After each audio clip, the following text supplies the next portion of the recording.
श्री हरि भगवान विष्णु जी के चरणों में मेरा कोटि कोटि प्रणाम। लक्ष्मीपति श्री हरि भगवान विष्णु जी के चरणों में मेरा कोटि कोटि प्रणाम। भक्तगण, माघ मास के इस पावन महीने में आप सब की हर मनोकामना पूरी हो। भगवान विष्णु की कृपा आप सब पे बनी रहे और हम सब अपने इंसानियत के धर्म को पूरी ईमानदारी के साथ निभाएं।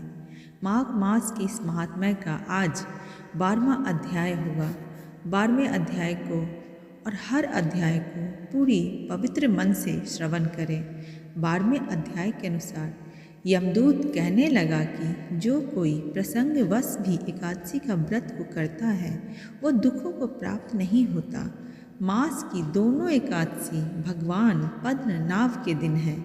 जब तक मनुष्य इन दिनों में व्रत नहीं करता उसके शरीर में पाप बने रहते हैं।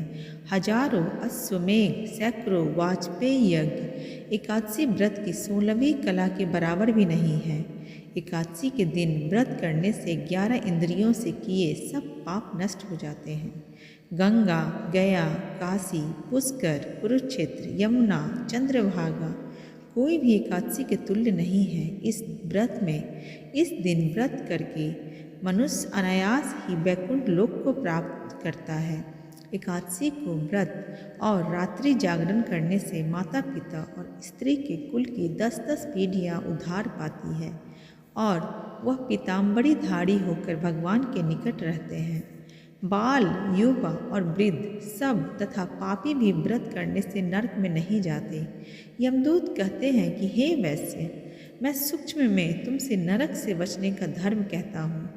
मन, कर्म और वचन से प्राणी मात्र का द्रोह न करना, इंद्रियों को वश में रखना, दान देना, भगवान की सेवा करना, नियम पूर्वक वर्णाश्रम करना, धर्म का पालन करना, इन कर्मों के करने से मनुष्य नरक से बच जाता है। स्वर्ग प्राप्त करने की इच्छा से मनुष्य गरीब भी हो जाता तो भी जूता, छतरी, अन्न, धन, जल कुछ न कुछ दान देता रहे। दान देने वाला मनुष्य कभी यम की यातना को नहीं भोगता तथा दीर्घायु और धनी होता है। बहुत कहने से ही क्या अधर्म से ही मनुष्य बुरी गति को प्राप्त होता है। मनुष्य सदैव धर्म के कार्यों से ही स्वर्ग प्राप्त कर सकता है।